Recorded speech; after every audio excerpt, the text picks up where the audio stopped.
Hello नमस्कार, स्वागत है आपका आपके YouTube channel future with Ashutosh में। कैसे हो आप सभी।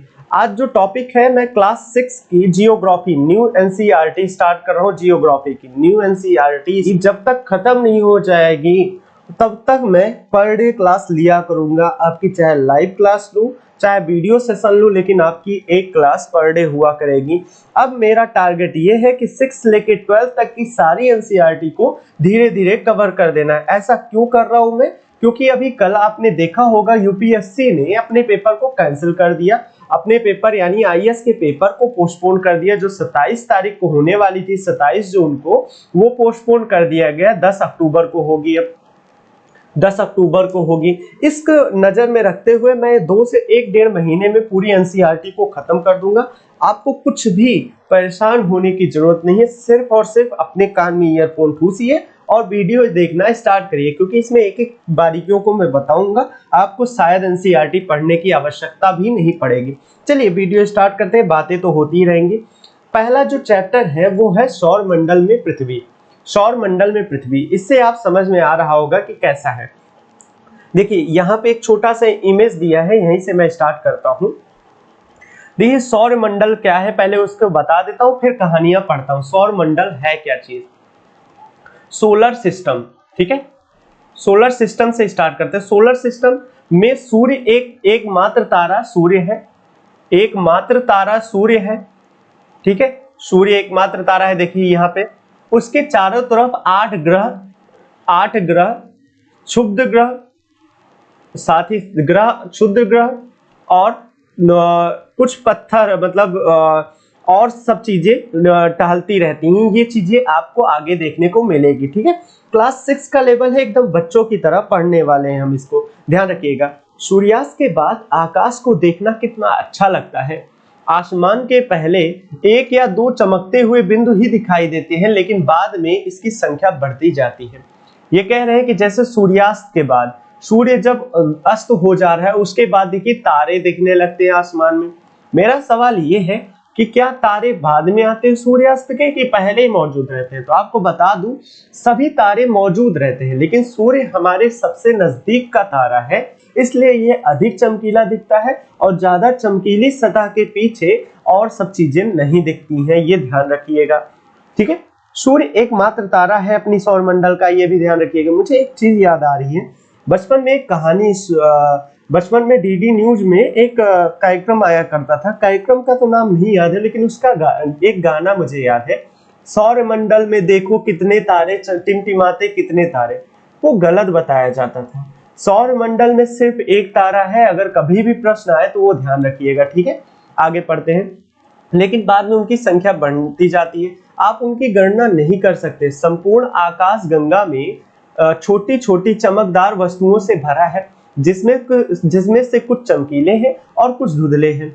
ऐसा प्रतीत होता है मानो आकाश में हीरे जड़े हो, जैसे एक सुंदर सा गहना हो, उसमें हीरे जड़े होते हैं और वो चमकते रहते हैं। वैसे अगर आकाश में देखिए तो तारे चमकते रहते हैं, और सभी तारों का एक तारा मंडल होता है, यानी एक सौर मंडल की तरह एक मंडल होता है, एक परिवार होता है। आगे बातें करेंगे।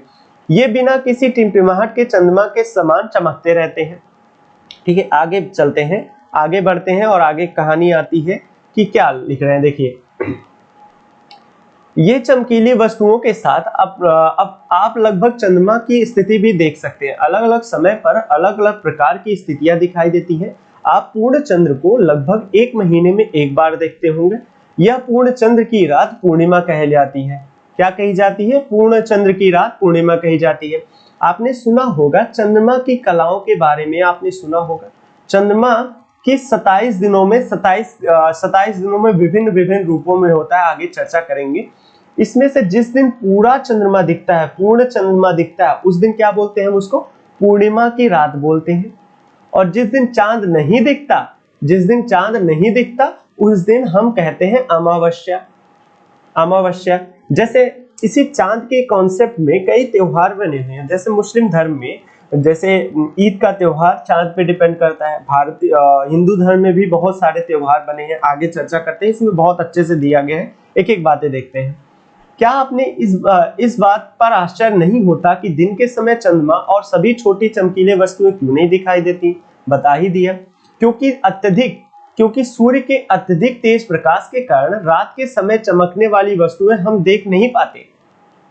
ठीक है, क्योंकि देखिए जैसे अब मैं बात करूं, जैसे ये रही हमारी पृथ्वी, ये रही हमारी पृथ्वी, ठीक है, और ये रहा सूर्य, ठीक है, ये रहा सूर्य। ये यहां से बहुत दूर, कहीं दूर अगर छोटा सा तारा है, मान लीजिए दूर होने के कारण छोटा सा दिख रहा है, छोटे तारे का प्रकाश आ रहा है, और ये बहुत पास होने के कारण बड़ा दिख रहा है, तो क्या छोटी चीज दिखेगी हमको? इसके आड़ में ये दिखना बंद हो जाती है, ठीक है, इस वजह से नहीं दिखता। समझ रहे होंगे। सूर्य, चंद्रमा और वे सभी वस्तुएं जो रात के समय आसमान में चमकती हैं, खगोलीय पिंड कहलाती हैं, खगोलीय पिंड कहलाती हैं, या यूं कहूं ब्रह्मांड में पाए जाने वाले हर पिंड को खगोलीय पिंड कहेंगे, जिसका एक बड़ा सा आकार हो। ठीक है, क्लास 7 की क्लास में है। कुछ खगोलीय पिंड बड़े आकार वाले तथा गर्म होते हैं। ये गैसों से बने होते हैं जिनके पास अपनी ऊष्मा तथा प्रकाश होती है, जिसे वे बहुत बड़ी मात्रा में उत्सर्जित करते हैं। इन्हें खगोलीय पिंड, इन खगोलीय पिंडों को तारा कहते हैं। तारा क्या है? तारा की परिभाषा ऐसा खगोलीय पिंड जिसमें अपनी ऊष्मा हो या ऊर्जा कह दो, ऊर्जा हो, उसी को तारा कहा जाता है, ये तो जानते होंगे। और ग्रह किसे कहते हैं? जिसके पास स्वतः की ऊर्जा ना हो, स्वतः की ऊर्जा या यूं कहूं कि ना हो ऊर्जा और ऊष्मा ना हो, तो उन्हें उस खगोलीय पिंड को ग्रह कहा जाएगा। और आगे अभी चर्चा करते हैं, मैंने पढ़ा है। फिलहाल एक चीज और ध्यान दीजिएगा, यहाँ पे एक चीज और आपको दिख रहा है, यहाँ पे एक आपको प्रैक्टिकल दे रहा है, इसको पढ़ने की आवश्यकता नहीं है। अगर आप 6 के स्टूडेंट हैं तो आपको पढ़ना चाहिए, अगर बड़े हो गए हैं तो शायद जरूरत नहीं पड़ेगी। चलिए, रात के समय चमकते हुए अनगिनत तारे सूर्य के समान ही होते हैं, क्योंकि वो भी तारे ही हैं, लेकिन हमें बहुत अधिक दूर होने के कारण हम लोग उनकी ऊष्मा या प्रकाश को महसूस नहीं कर पाते। ठीक है, अभी बता चुका। रात्रि के में आसमान की ओर देखते समय आप तारों के विभिन्न समूहों द्वारा बनाई गई विविध आकृतियों को देखते होंगे, जिन्हें नक्षत्र मंडल कहा जाता है। आप अगर तांत्रिक विद्या में ध्यान रखते होंगे, या तांत्रिक विद्या क्या कह रहा हूं, अगर आपने कभी ज्योतिष शास्त्र पढ़ा होगा, ज्योतिष शास्त्र कहते हैं, देखिए मैं अपने धर्म को, हिंदू धर्म कहूं या अपने भारतीय धर्म को बिलोंग करने की कोशिश कर रहा हूं। ज्योतिष शास्त्र आपने पढ़ा होगा, अगर सुना भी होगा, कभी हाथ दिखा होगा, तो कहते हैं ग्रह और नक्षत्र आपके ठीक नहीं चल रहे हैं।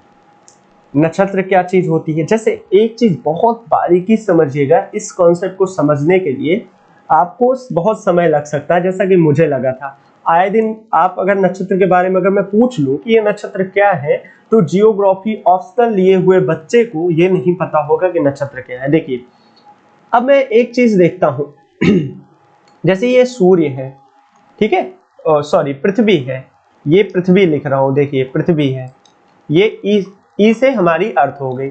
अर्थ के चारों तरफ चंद्रमा घूमता रहता है, विभिन्न स्थानों पे अपने 27 दिनों में जाएगा।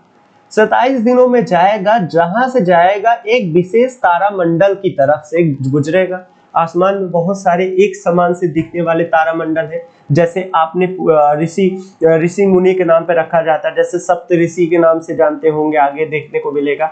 ऐसे तारा मंडल से होके जाता है, 27 तारा मंडल से होके जाता है। जिस तारा मंडल से होके जाता है, उस तारा मंडल के नाम पे उसको नक्षत्र कहा जाता है। और उस नक्षत्र में उसी तरह का मौसम होगा, उस तरह की कंडीशन होगी।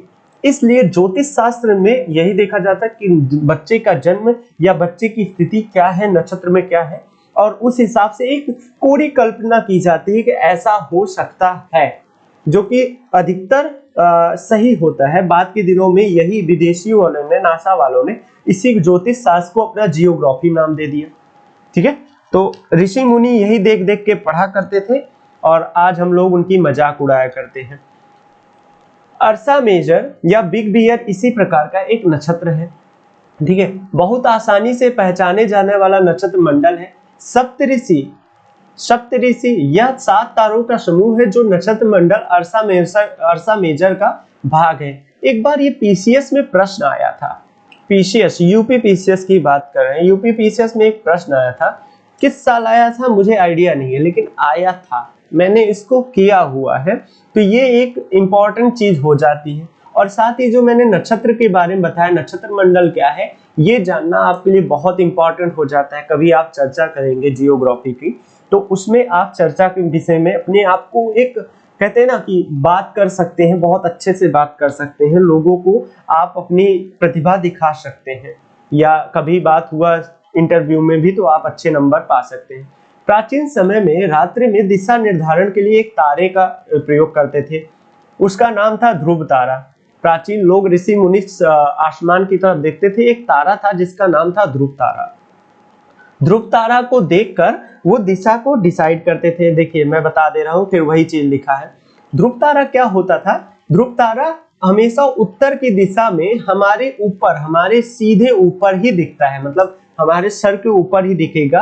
अगर हम सप्तऋषि में संकेतक तारों को देखें, मिलाते हुए एक लाइन खींचे तो ध्रुव तारा की पहचान की जा सकती है। ये हमेशा उत्तर दिशा में ही पाया जाएगा, उत्तर दिशा में पाया जाएगा। यानी अगर आपको नॉर्थ दिशा पता चल गई, सॉरी एक बार एक सेकंड रुकिए, अगर आपको नॉर्थ दिशा पता चल गई, जैसे देखिए ये नॉर्थ दिशा पता चल गई कि ये भैया नॉर्थ है, तो आप कहोगे कि ये साउथ है, ये साउथ होगा तो ये ईस्ट होगा, और ये वेस्ट होगा। आप बता सकते हो ना, जैसे समुद्र में टहल रहे हो, आपको ध्रुव तारा देख के नॉर्थ दिशा पता चल गई, अपने आप दिशा बता सकते हो, इसमें कोई प्रॉब्लम ही नहीं होगी। कहोगे सर ये तो बहुत अच्छी बात है।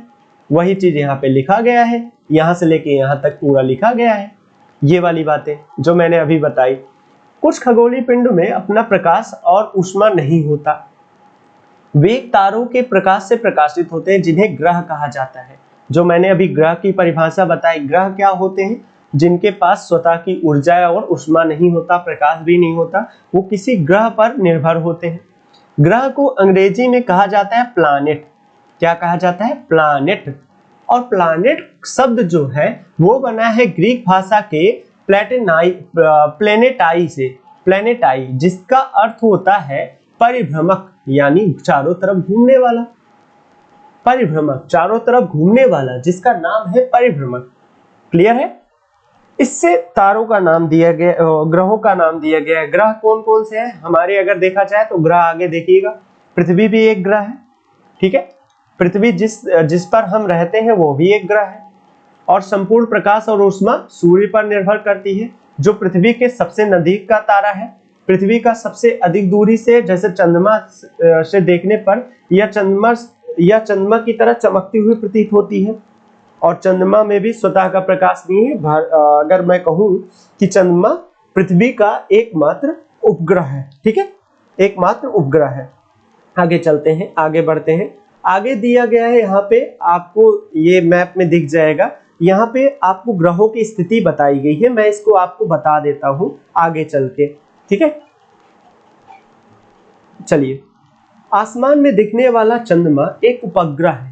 अब बात करते हैं ये उपग्रह क्या होती है, ठीक है। उपग्रह क्या होते हैं, जो ग्रहों के चक्कर लगाएं, ग्रहों का चक्कर लगाते हैं। और ग्रह किसका चक्कर लगाते हैं, तारे का चक्कर लगाते हैं, ठीक है, ठीक है। हमारी पृथ्वी के चारों तरफ एक उपग्रह है जो चक्कर लगाता है, जिसको चंद्रमा नाम से जानते हैं। इसमें भी खुद का प्रकाश नहीं होता, ये सूर्य पर निर्भर करता है।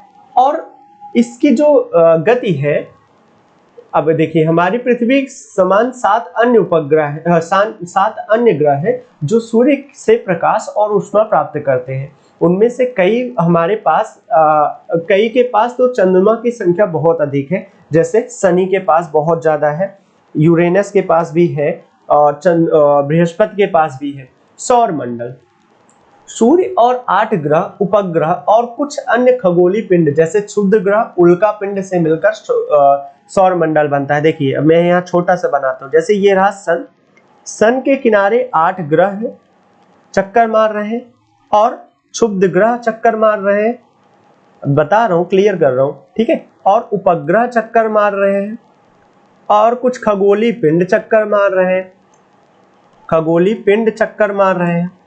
ये सभी के सभी मिलके, जितने भी मैंने नाम लिखे, ये पूरा मिलके क्या बना रहा है, ये बना रहा है सोलर सिस्टम, सोलर सिस्टम बना रहा है। ठीक है, सोलर सिस्टम बना रहा है यानी सौर मंडल बना रहा है। अब एक बात इसके बारे में, ग्रहों के बारे में या सौर मंडल के बारे में बताऊं, पहले इस शब्द को समझ लेते हैं। सौर मंडल क्या है यानी सोलर सिस्टम कैसे बना है, सोलर सिस्टम कैसे बना है। ठीक है, रोमन भाषा में सूर्य को रोमन के पौराणिक भाषा में सूर्य को सोल नाम से देखा गया, सोल नाम से उल्लेखित किया गया, इसलिए सूर्य मंडल को सौर मंडल कहा गया। तो वही रोमन भाषा के कारण इसको सोलर सिस्टम नाम से जाना गया। यहाँ पे आपको ये देखने को मिल जाएगा, ये जो देखने को मिल जाएगा मेरे लोगों के नीचे आपको देखने को मिल जाएगा। ठीक है, अब बात करते हैं सौर मंडल में क्या क्या है, इसके बारे में एक बार मैं डिफाइन कर देता हूं, फिर उसके बाद आप देख लीजिएगा। पहले तो मैं किसी और कलर से बनाता हूं, जैसे हरे कलर से देखिए, ये रहा हमारा सन।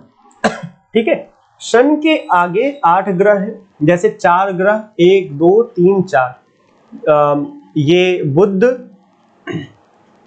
शुक्र, पृथ्वी और मंगल के बाद एक पत्थरों की खगोलीय पिंडों की एक पेटी पाई जाती है, खगोलीय पिंडों की एक पेटी पाई जाती है। बहुत सारे छोटे छोटे पिंड सूर्य के ग्रह के समान ही चक्कर मार रहे हैं, जिनको हम क्षुद्र ग्रह नाम से जानते हैं। किस नाम से जानते हैं? क्षुद्र ग्रह नाम से जानते हैं, क्षुद्र ग्रह नाम से जानते हैं। इसके बाद 4 और ग्रह हैं, 4 और ग्रह हैं। उसके बाद भी एक पट्टी पाई जाती है, छोटे छोटे पट्टी पाई जाती है, उनको हम क्यूपर बेल्ट के नाम से जानते हैं, क्यूपर बेल्ट के नाम से जानते हैं। यहाँ पे अभी ये चीज बहुत दिनों बाद आपको मिलेगी, मतलब क्लास 8th 9th में ये चीजें मिलेंगी, या हो सकता है एनसीईआरटी में कुछ चीजें ना भी मिले। देखिए 2008-2006 के पहले तक, 2006 के पहले तक हमारे 9 ग्रह थे, लेकिन 2006 में प्लूटो को ग्रहों की संज्ञा से हटा के इस क्यूपर बेल्ट का हिस्सा बता दिया गया। कहा गया कि ये क्यूपर बेल्ट का हिस्सा है, क्योंकि प्लूटो जो है वो नेपच्यून के रास्ते को 2 बार काटता है, और ग्रहों की परिभाषा के हिसाब से ग्रह वही है जो कि जिनके पथ, जिनके मार्ग, जिनका वे एक डिफाइंड हो और किसी दूसरे ग्रह के मार्ग को ना काटता हो। ठीक है, समझ गए होंगे। अगर नहीं समझ में आया तो नीचे कमेंट बॉक्स है आपके लिए, आप कमेंट करिए, मैं इसको आपको व्हाइट बोर्ड पे बता दूंगा अगर ज्यादा प्रॉब्लम हुई। फिलहाल ये समझ लीजिए बहुत बेसिक लेवल से आपकी क्लासेस हो रही हैं। ठीक है, अगर लिखना हो तो ये सारी चीजें आप लिख सकते हैं। चलिए आगे बढ़ते हैं। सूर्य सौर मंडल के केंद्र में स्थित है। ठीक है, अब सूर्य की बातें करते हैं। सूर्य सौर मंडल के केंद्र में स्थित है, जिसके चारों तरफ सभी लोग चक्कर मारते हैं। ठीक है, यह बहुत बड़ा है और अत्यधिक गर्म गैसों से बना है। इसके खिंचाव बल और इसके सौर मंडल खिंचाव बल ने इसने अपने गुरुत्वाकर्षण बल के कारण पूरे ग्रह मंडल को, पूरे सौर मंडल को बांध रखा है।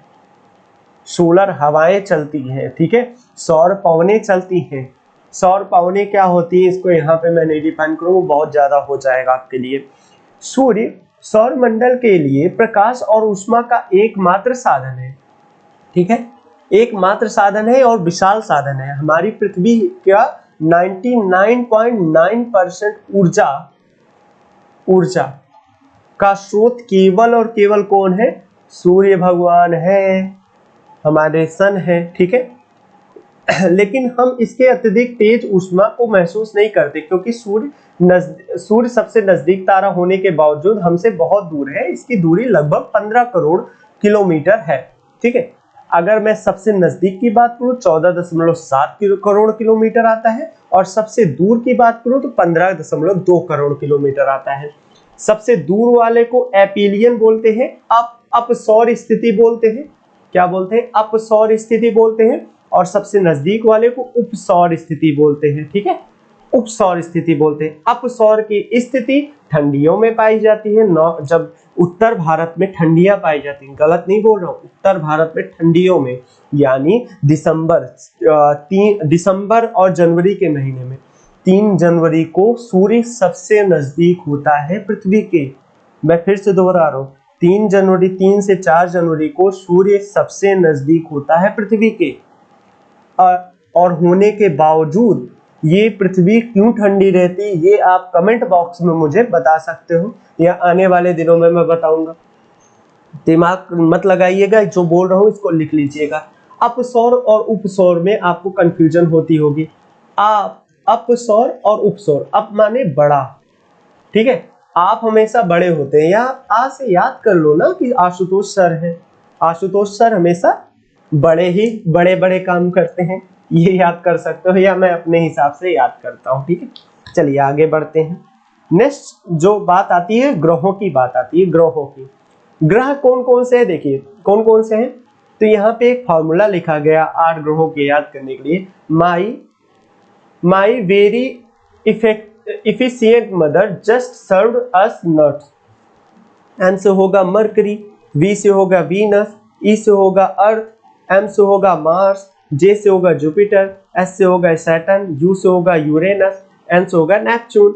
इस क्रम में आप याद कर सकते हो, सिंपल है। इन चारों ग्रहों को आंतरिक ग्रह कहा जाता है, आंतरिक ग्रह कहा जाता है। इन चारों ग्रहों को बाह्य ग्रह कहा जाता है, बाह्य ग्रह कहा जाता है। ये ग्रह चट्टानी है और ये ग्रह गैसीय है। क्यों है भाई बताएंगे, थोड़ा सब्र करिए, क्लास 6 के लेवल का पढ़ रहे, बताएंगे, थोड़ा थोड़ा वेट करिए थोड़ा सा। चलिए आगे बढ़ते हैं। जिस ग्रह में, जैसे ये ग्रह जैसे ये सन हुआ, सन के जिस पथ पर परिक्रमा करते हैं उसको कहा जाता है कक्षा, ठीक है, ऑर्बिट, ठीक है, ऑर्बिट। सबसे छोटी ऑर्बिट किसकी है, बुध की होगी भाई, सबसे नजदीक है, बुध की सबसे छोटी ऑर्बिट होगी। वो करीब 88 दिनों में ही अपना सूर्य का चक्कर मार लेता है, जबकि पृथ्वी को लगते हैं कितने दिन भाई, कमेंट करके बताइए। कुछ ऐसा ही होता है क्या, 365 दिन 6 घंटे, यही होता है क्या, लग तो रहा है यही होता है। चलिए आगे बढ़ते हैं। प्लूटो के बारे में मैंने अभी जो कहानी बताई वो यहाँ पे लिखी है, आप देख सकते हो, ठीक है, दोबारा रिपीट नहीं कर रहा हूँ, आगे बढ़ रहा हूँ। चलिए पृथ्वी की आकृति के बारे में अगर पृथ्वी की बात करूं तो पृथ्वी पूरी तरह गोल नहीं है, जो लिखा गया है। पृथ्वी क्या है, ध्रुवों की तरफ, नॉर्थ और साउथ की तरफ चपटी है, कुछ इस तरीके के आकार है।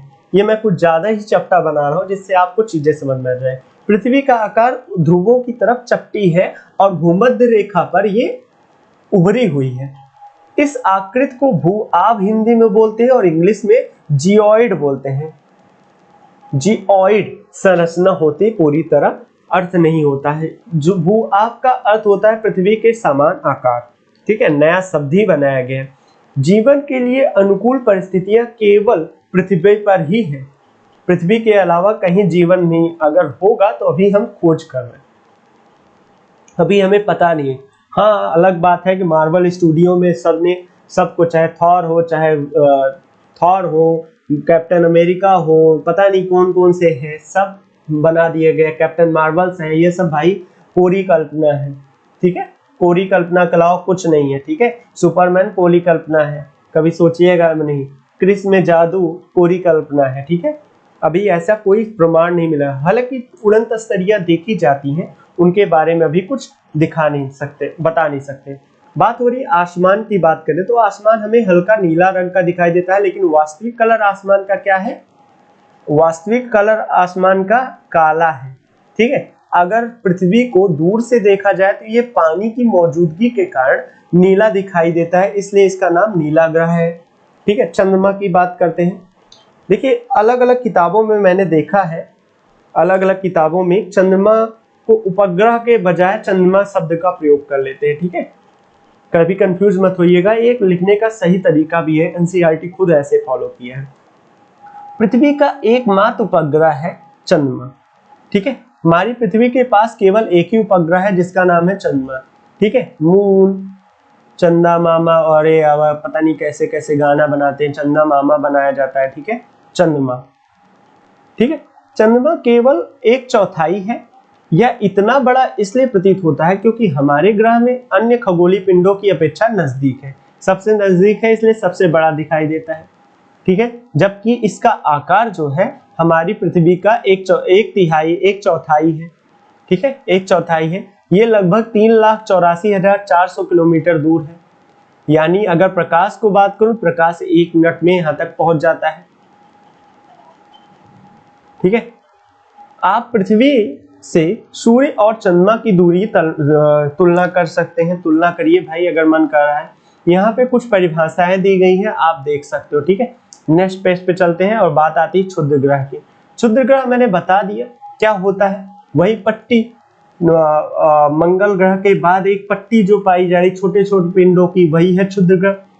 तारों और ग्रहों और उपग्रहों के अतिरिक्त असंख्य छोटे पिंड भी सूर्य की ओर चक्कर लगाते हैं। इन पिंडों को क्षुद्र ग्रह कहा जाता है, ठीक है। ये मंगल और बृहस्पति के कक्षाओं के बीच में पाए जाते हैं, ठीक है। वैज्ञानिक क्षुद्र ग्रह को क्षुद्र ग्रह का ग्रह के ही एक भाग मानते हैं जो एक साथ नहीं हो पाए हैं। उल्का पिंड की बात करूं तो उल्का पिंड क्या है? सूर्य के चारों ओर चक्कर लगाने वाले पत्थरों के छोटे छोटे टुकड़ों को उल्का पिंड कहा जाता है। जो छोटे छोटे खगोलीय पिंड है उन्हीं को उल्का पिंड कहते हैं। कभी कभी ये बौरा जाते हैं, भांग वांग खा लेते हैं, तो क्या होता है पता है? भांग वांग खाने की ये बौरा के आ जाते हैं, पृथ्वी पर गिर जाते हैं। लेकिन पृथ्वी पे है हमारे पास ओजोन लेयर या वायुमंडल कहूँ, ओजोन लेयर के साथ वायुमंडल है। वायुमंडल में घर्षण के कारण इसमें चमक उत्पन्न होती है और कभी कभी ये पूरी तरह जल जाते हैं, कभी कभी इनके अवशेष पृथ्वी तक पहुंच जाते हैं, जिनको उल्का पिंड कहा जाता है। और ये उल्का पिंड पृथ्वी की आंतरिक संरचना जानने के अप्रत्यक्ष स्रोत है। क्या है? अप्रत्यक्ष स्रोत है।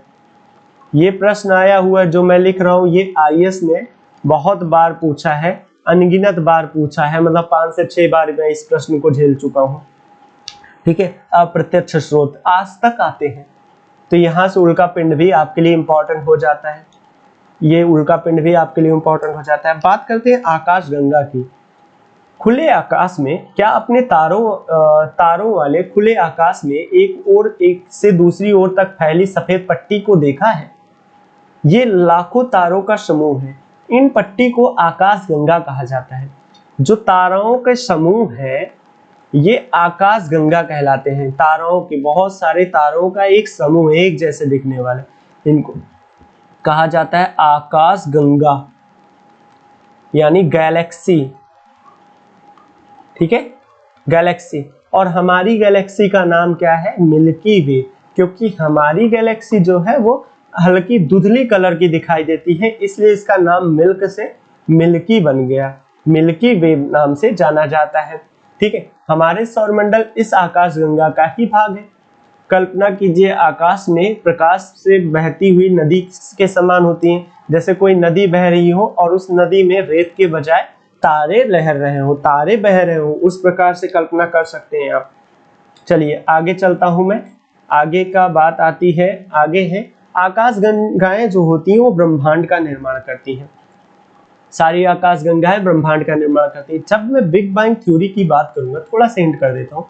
एक समय था कि पूरी ब्रह्मांड के जितने भी कण थे सब एक छोटे से पिंडनुमा संरचना में मिले हुए थे, पिंडनुमा संरचना में एकत्रित हो रहे थे। लेकिन पता नहीं क्या इसको चर्बी चढ़ी, क्या हुआ कि इसमें एक बड़ा सा विस्फोट हो गया, बड़ा सा विस्फोट हो गया, जिसको वैज्ञानिकों ने बिग बैंग थ्योरी नाम से बिग बैंग कहा। बहुत बड़ा विस्फोट हुआ, बम की तरह फूटने की वजह से ये विस्तार होने लगे, इसके कण बिछड़ने लगे। तो ये जैसे बिछड़ रहे थे, जो ये फूल की तरह मैं बना रहा हूँ डिजाइन की तरह, ये ऐसे ताराओं का एक समूह बनता चला गया। और जो ये फूल की पत्तियां दिख रही हैं यही है गैलेक्सियां, और ये सारी गैलेक्सियां मिल के ही ब्रह्मांड का निर्माण करती हैं, यानी यूनिवर्स का निर्माण करती हैं। समझ में आया? यूनिवर्स का निर्माण करती हैं। क्लियर है? चलिए आगे बढ़ता हूं। ये देखिए यहाँ पे बनाया गया है पृथ्वी सौरमंडल और इसके बारे में बनाया गया है। आगे देखिए यहाँ पे अभ्यास प्रश्न आप कर सकते हो। अगर आप नए हैं, आप अभी तैयारी करना शुरू कर रहे हैं, तो ये अभ्यास प्रश्न आपकी तैयारी के लिए बहुत ही इंपॉर्टेंट होगा।